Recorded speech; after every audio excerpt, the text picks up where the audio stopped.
Hello, welcome to the Early Childhood Data and Asset Maps Foundational Training. My name is Rebecca Halperin, and I'll be presenting along with my co-facilitator, Artisha Hunter. To make the best use of this presentation, you will need the activity guide document. If you have not downloaded the document yet, please do so now. Also, throughout the training, there will be opportunities for you to stop the training and reflect on what you've learned. So you might want to have something nearby to write on. This Early Childhood Data and Asset Maps training is the fourth in a series of 7 foundational trainings that will be available to you. It will be followed by the Parent and Community Engagement training, the Workforce training, and the Facilities training. In today's training, you will understand and practice the regional scan approach, explore how to center racial equity in the regional scan, review data tools available to support the regional scan, and learn what supports are available to the Birth to 5 regional team regarding the data. The regional scan is one of the main deliverables of the Action Councils. With this training, we aim to give you a foundation of key concepts related to data and asset maps and how to approach the regional scan. Before we get started, I want to share the agenda for the rest of the training. We've completed the welcome and introduction portion.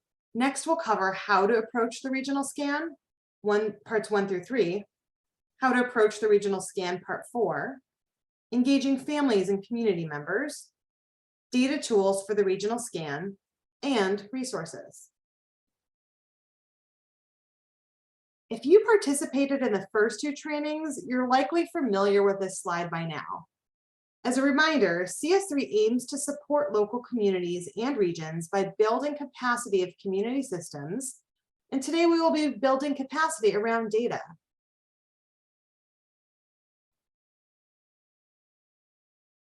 The Birth to 5 Action Councils are tasked with delivering a full regional scan, also known sometimes as a needs assessment, of the early childhood education and care service landscape. These regional scans will identify gaps in early childhood needs and make recommendations for expanding services. A key component of the Birth to 5 work is to amplify parent and family voices. And so we will talk about how you can do that throughout the regional scan. And as a note, this information comes directly from the FAQ part of the Birth to 5 website. Please take a moment to pause the training and reflect on the following question. When you think about what's involved in conducting the regional scan, what are your thoughts and feelings? Remember to resume the training after you've reflected on the question.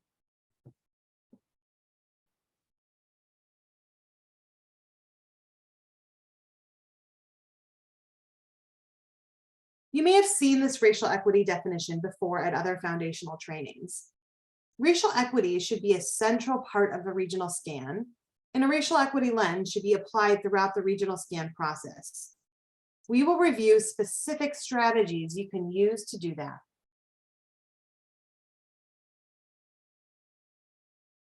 I'm going to read a quote from the article Centering Equity and Collective Impact. Only when collective impact efforts take the time to understand who has been marginalized and why and how they are experiencing marginalization, and after such investigation, take targeted action to create policies, practices, and institutions that address current and historical inequities, will these communities be liberated to achieve their full potential.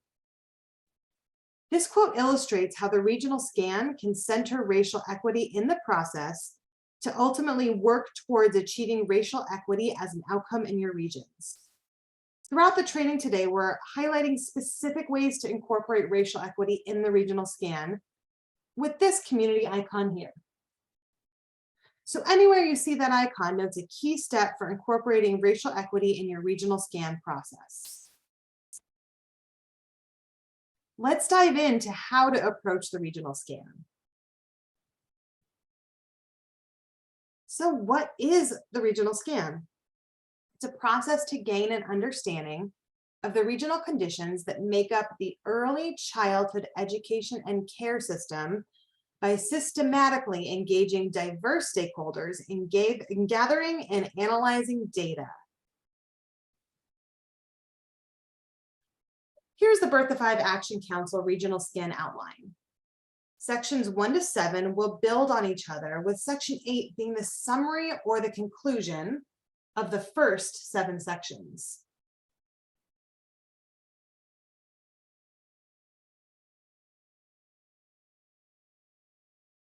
Please take a moment to pause the training to reflect on the following questions. What are your thoughts about the regional scan outline? And where do you think it's best to start?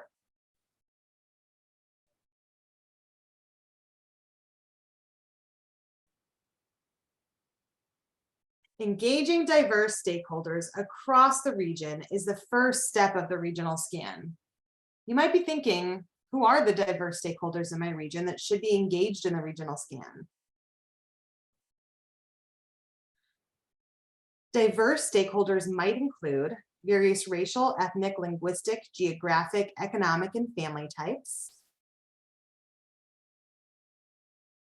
parents, families, and community members, including leadership from local businesses, service agencies, religious groups, elected officials, and influential community members,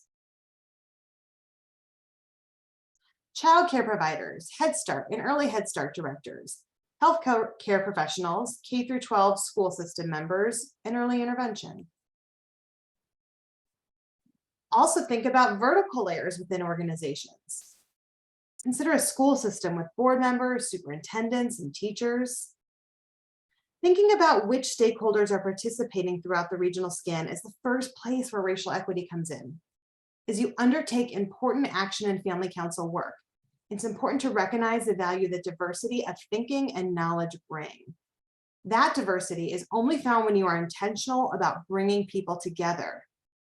Here are some questions you might want to consider and ask yourself throughout the entire process. Who is in the room? Who is trying to get in the room but can't? Who is at risk of being erased from the room? Intentionally asking these questions at the beginning and throughout the regional scan process will help identify gaps in engagement. As action councils work through all the phases of the regional scan, we encourage you to come back to these questions. As you start and continue to engage stakeholders, let's talk about what the regional scan process will look like.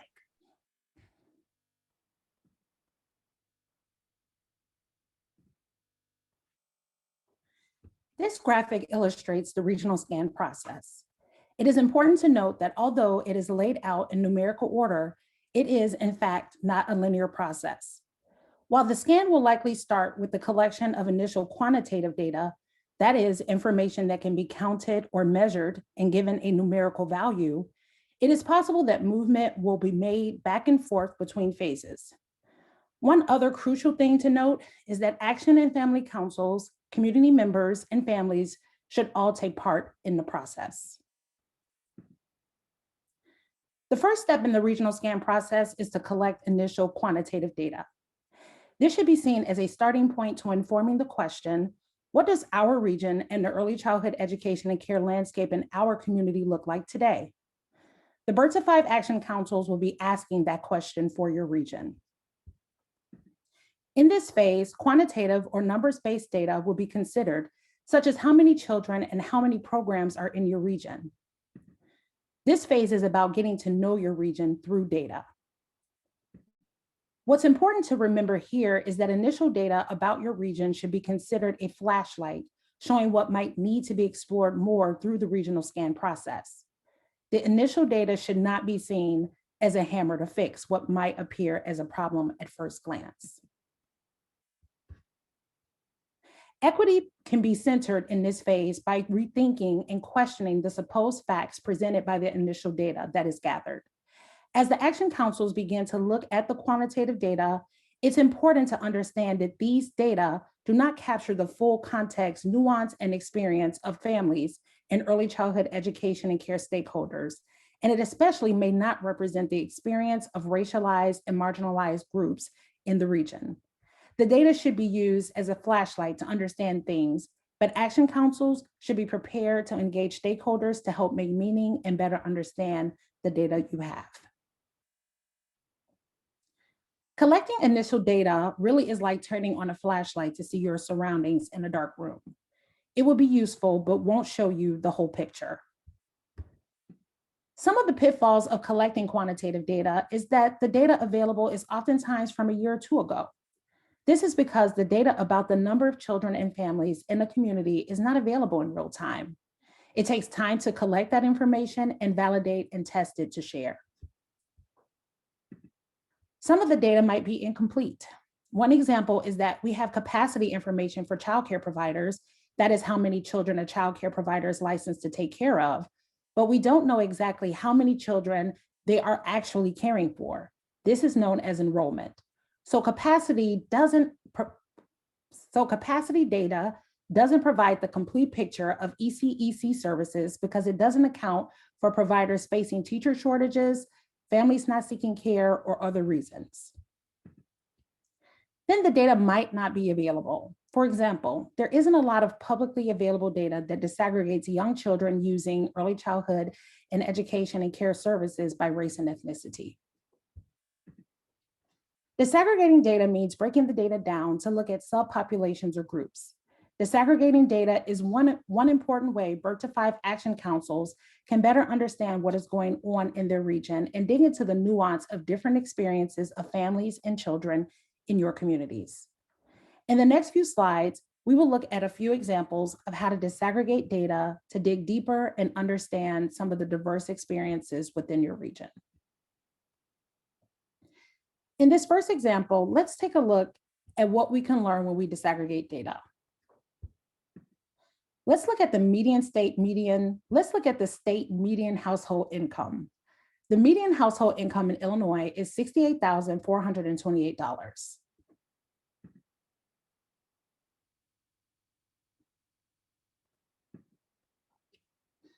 Take a moment to pause the training to think about the following question. What does the Illinois median household income data point tell you? You may refer to the previous slide if needed.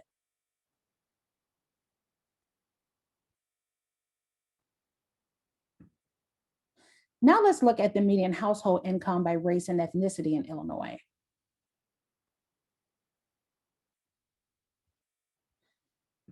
Now let's remember the overall median household income in the state.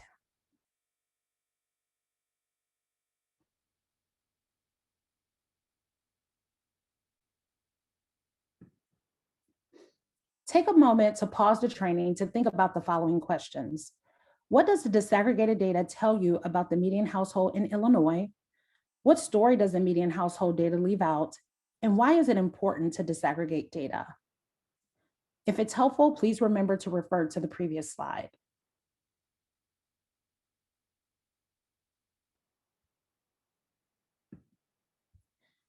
This is the slot gap in Lake County for publicly funded early childhood education and care services compared to the number of eligible children.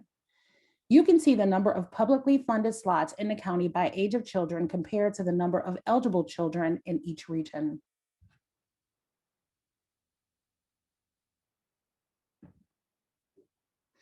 Take a moment to pause the recording to think about the following question. What do you notice about the chart on the previous slide? We noticed that 6,869 infant and toddlers are eligible for publicly funded programs in Lake County, but only 434 children are receiving programs or services. We also noticed that 6,435 children are not receiving programs and/or services. We also noticed that 7,598 3 to 5-year-olds are eligible for publicly funded programs in Lake County, but only 2,074 are in slots and 5,524 are not participating in any programs or services. Now let's take a look at the data for some specific communities in Lake County. These are areas identified as priority partner communities in Lake County. Community stakeholders have been doing work in Lake County, so they were aware that special attention should be given to the slot gap data in these communities to help in the county's efforts to advance equity in the region. Disaggregating the publicly funded slot gap data for these specific communities shows a few key insights. We can see in these specific communities in Lake County, many of them have no publicly funded 0 to 2 services, and a few of them have no publicly funded 3 to 5 services. We can also see there are a lot of children under the 185% federal poverty level living in these areas, making them likely eligible for publicly funded early childhood education and care services. Digging a little deeper, and we can see that 76% of eligible 0 to 2 and 3 to 5-year-olds in Lake County live in these 7 communities. If you recall, the total number of eligible 0 to 2-year-olds was just under 6,800 children, and for 3 to 5-year-olds, it was almost 7,600. We see here that 76% of eligible children between 0 to 5 live in these communities, so many of the publicly funded early childhood education and care services could be provided in these areas. But the second insight shows us that that's not the case. Only 43% of publicly funded slots for 0 to 2-year-olds are in these communities. So out of 434 slots, only 185 slots are in these 7 communities, which indicates children and families may not have the services they need near where they live. In this example, we disaggregated the data by priority partner communities and seeing how we could start making meaning of the data, which is the second phase of the regional scan process. So in the data we just reviewed, we saw that the initial quantitative data won't always provide the nuance and detail to explain what is going on in your region. The regional scan begins by looking at some pretty high-level data in your region, number of programs, number of children, et cetera. In order to really dig into understanding your region, it's important that the action councils and other community groups help make sense of the data. Data analysis is the process of finding meaning in data to really understand the nuance within your region. Data analysis helps the community see the gaps that might exist in the data and draws focus to key stakeholders that need to be engaged and consulted in the regional scan. Data analysis starts a conversation about additional information that may need to be further explored to understand the landscape in your region. When we say making sense of data, we mean that in this phase, action and family councils, community members, and families take part in the process by reviewing data and answering some key questions, such as the ones you see here.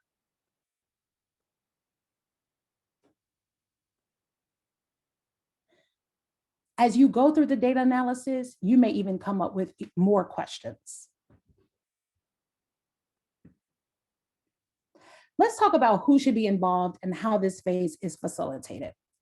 It's important to make meaning of data that's collected with diverse stakeholders. The Action and Family Councils, as well as community stakeholders, will help make sense of the data. As you are making sense of the data together, consider doing a stakeholder gap analysis. A stakeholder gap analysis involves thinking about who is in the room making sense of the data and who is not in the room. Engaging racialized and marginalized community members in this process is another way to incorporate racial equity in the regional scan process. Another question is, how can you make sense of the data when you have a diverse group of stakeholders? We recommend using a data walk, which is a facilitation tool or activity that can be used to facilitate discussions with families, community groups, and stakeholders. Now we're going to practice making sense of data. This is the data chart you will use that can be found in your activity guide.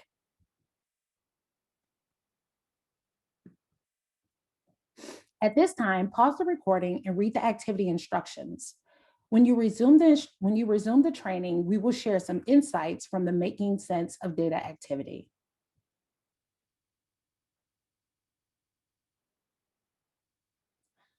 A few things we noticed about the data chart is the lack of information about the total number of children in the area. Based on the data provided, we don't know exactly why the numbers across the early childhood education and care programs fluctuated. However, we can infer that the pandemic had an impact. In the data chart, we see the capacity or slot availability for each of the programs, but we do not know how many children are actually in the programs. Some people, it might be helpful to reach out to better understand this data and provide additional context. Our program providers, families, and local child care resource and referral agency. There may be other observations you have about this data, as well as other people you think would be helpful to reach out to for better understanding of the data. We just wanted to point out a few of our observations. The third phase of the regional scan is collecting qualitative data to better understand the context in your region. Qualitative data is data that helps us understand why, how, and what happened. And it's a key way to get a more complete picture of what is going on in your region. This kind of data can be gathered from surveys, interviews, or focus groups, and the questions that are asked will provide input from families with young children to understand if the meaning you started to make from the initial data reflects the diverse experiences of families in your region. Qualitative data may include numerical data, but almost always has comments or responses from survey questions or notes from focus groups or interviews. Once responses or data has been gathered from parents and community stakeholders, action councils will need to make sense of the qualitative data that's collected. One way to make sense of the data is through qualitative data analysis. Qualitative data analysis requires coding, which is the process of categorizing or identifying themes in the data. Now we're going to talk about a few considerations for doing qualitative data outreach. Qualitative data gathering is another key place where you can incorporate racial equity into the regional scan process. There are a few considerations for collecting this data that we are going to highlight. For today, the considerations we want to highlight is asking the right questions. It's important that there is clarity about the purposes for engaging families and communities, and that the questions action councils ask help inform that. It's also critical to speak with families and communities in terms that audience will understand and connect with, so avoid using jargon. When planning who to reach out to and engage, this is another opportunity to think about stakeholder gaps and be sure that there is diverse representation of families and communities. Consider race and ethnicity, social economic status, and geographic representation. For those who are in regions with larger cities or towns, don't forget to talk with families who live in rural areas. And last, consider language accessibility and be sure to have materials and people that can be birth to 5 regional council members or partners that can engage with families in their native or preferred language. Now we're going to discuss the last phase of the regional scan process, identifying insights and next steps. This phase is really all about bringing all the data together to identify insights about your region and outline next steps from what your region learned from doing the scan. Section 8 of the regional scan is where you will work in your action councils to combine the various sections and various data to answer the questions here. What are the key insights from the regional scan? Do children and families have the ECEC services and programs they need and want in this region? What inequities, if any, exist within the region? What are key next steps the region can take to address findings from the scan?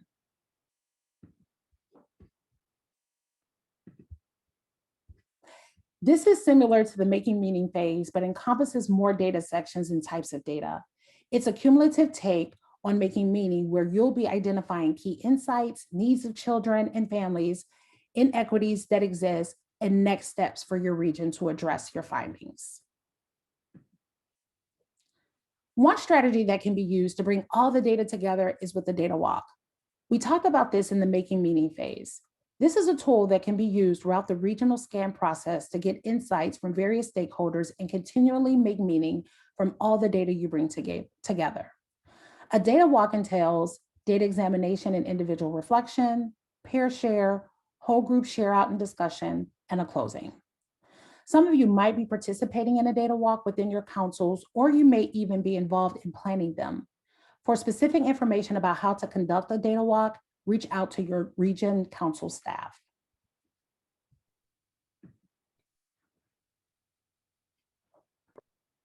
We talked about phases 1 through 4, but you can see that engaging families and community is something that should happen throughout all the phases of the regional scan. This includes reaching out to the communities and individuals that represent various races and ethnicities and other marginalized groups in your region. We want to take some time to talk about why that is so important. Please take a moment now to pause this recording and make sure you click on the link below. The link on the below is a short video clip of a TED Talk with author Chimamanda Adichie. In this clip, she explains the danger of a single story. So go ahead and pause this now and take some time to watch this clip.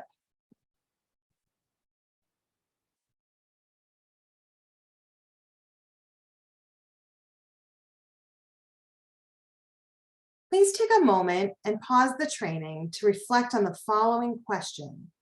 How is the danger of a single story applicable to your work with the regional scan?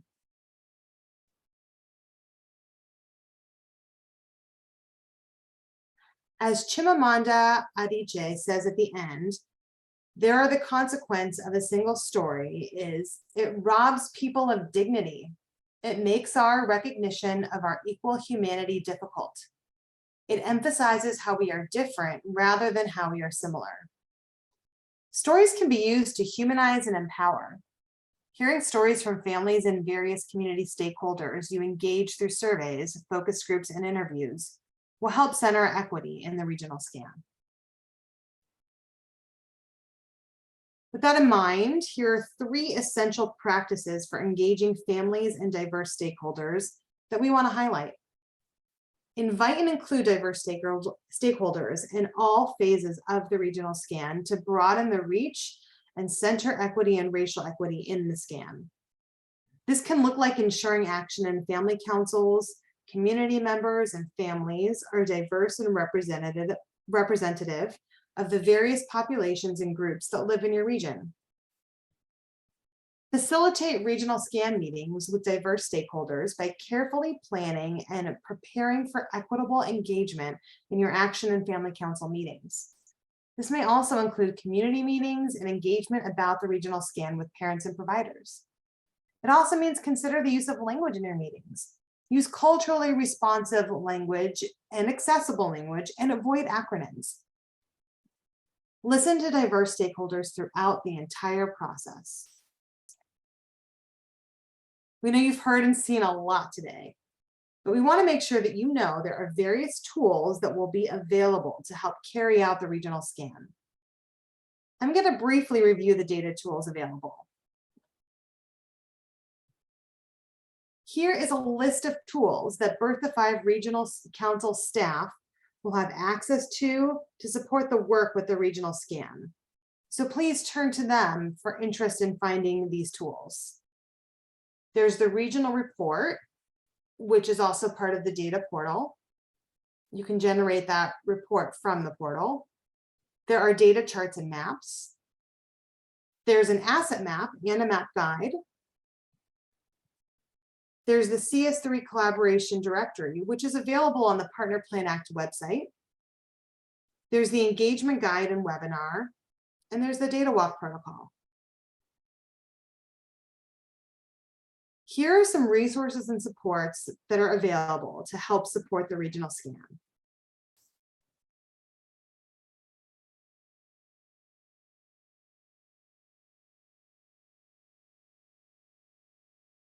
Please take a moment to pause the training to reflect on the following question. Imagine your region has completed the regional scan. What do you see, feel, and hear? Well, we've reached the end of the training. Thank you so much for your time today.